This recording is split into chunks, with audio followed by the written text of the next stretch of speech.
बहुत अच्छा प्रसंग है।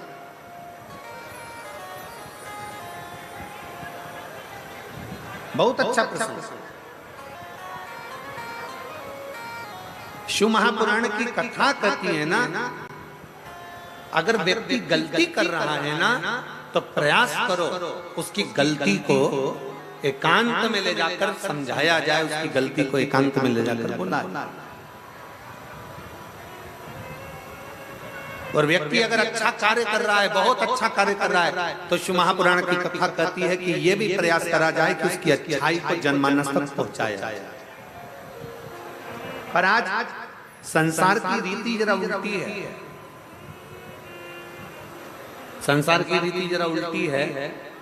बुराई को दुनिया के लोग पूरे जनमानस में फैलाते हैं और अच्छाई को दुनिया के लोग दबाकर रख देते हैं। दबाकर। कितना विचित्र है। एक बहू को अगर भोजन बनाना नहीं आता, एक बहू को चाय बनाना नहीं आती, एक बहू को अगर घर संभालना नहीं आता, एक बहू को अगर कोई कार्य नहीं आता, एक बहू को मान लो गाय भैंस संभालना नहीं आई, एक बहू को मान लो घर संभालना नहीं आया, एक बहू को मान लो लैपटॉप चलाना नहीं आया, एक बहू को थोड़ा सा घर का कोई काम नहीं आया। तुमने कहा कि भजिए बना ले, भजिए बनाने नहीं आए। तुमने बोला कि सब्जी बना ले, सब्जी बनाना नहीं आई। रोटी बना ले, रोटी बनाना नहीं आई। नहीं सीखा। हो सकता है पढ़ने में लगी होगी, विद्याध्ययन में लगी होगी, कहीं एजुकेशन में लगी होगी, नौकरी में लगी होगी, नहीं संभाल पाई अपने माता पिता के घर में, वो काम नहीं कर पाई। वो अपने माता पिता के घर में कोई कार्य ना कर पाई। हो सकता नहीं संभाल पाई।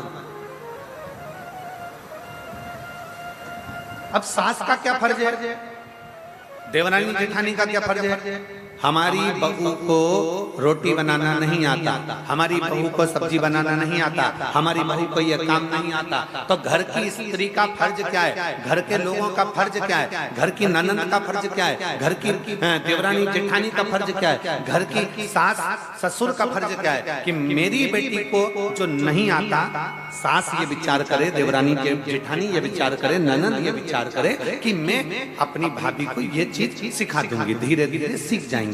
पर होता क्या है? चार लोगों में मौसी आई, हमारी मंजली बहू को तो कच्छू ना है, हमारी छोटी बहू को तो कच्छू ना है, हमारी बड़ी बहू को तो कच्छू ना है, मामी आई छोटी बहू को तो कच्छू ना है, काका जी आए हमारी छोटी बहू को कच्छू ना है, हमारी बड़ी बहू को कच्छू ना है, हमारी मंजली बहू को कुछ ना है। बस बुराई बुराई बुराई। अब निवेदन है कि तुमने उसकी गलती को सबसे कहा। अब वही बहू अगर तुम्हारा ससुर बीमार पड़ा, तुम्हारी सास बीमार पड़ी और उसको गाड़ी में बिठाकर हॉस्पिटल लेकर गई, 4 दिन तक हॉस्पिटल में पड़ी रही, पूरी दवाइयां समय समय पर देती रही, तो अब सास ससुर का फर्ज बनता है कि ये भी तो जनमानस को कहो कि मेरी बड़ी बहू जैसे, छोटी बहू जैसी कोई नहीं जो ससुर को हॉस्पिटल ले जाकर दिखा। पर नहीं, हम इन चीजों का स्मरण नहीं करते। हम तो केवल जो अच्छाई है उसको दबा देते हैं, जो बुराई है उसको प्रकट करते हैं। अच्छाई को दबा रहे, बुराई को प्रकट करते हैं। और शिव महापुराण की कथा कहती है बुराई को दबा दो और अच्छाई को प्रकट कर दो।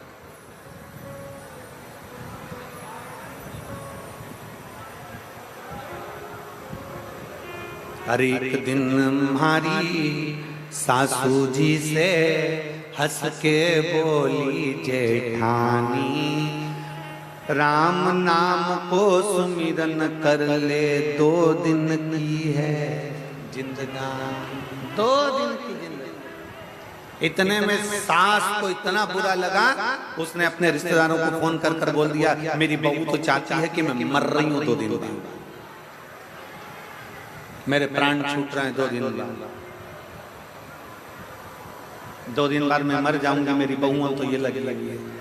पर उसको समझना चाहिए कि बहू ने समझाया है, बहू ने कहा है कि जीवन छोटा सा है और इस छोटे से जीवन में भगवान की भक्ति कैसे करें, कर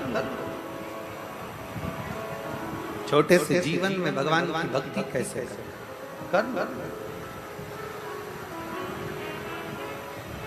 तीनों कैमरे वाले वहां से हट जाओ, लोगों को देखने में तकलीफ हो रही है, हटो।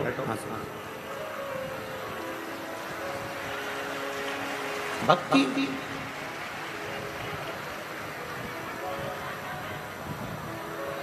शिव को प्राप्त करना,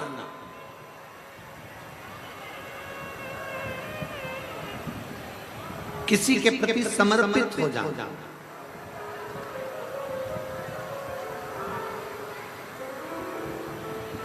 मेरे भोले बाबा को, मेरे शंकर भगवान को तुमसे करोड़ों का धन नहीं चाहिए,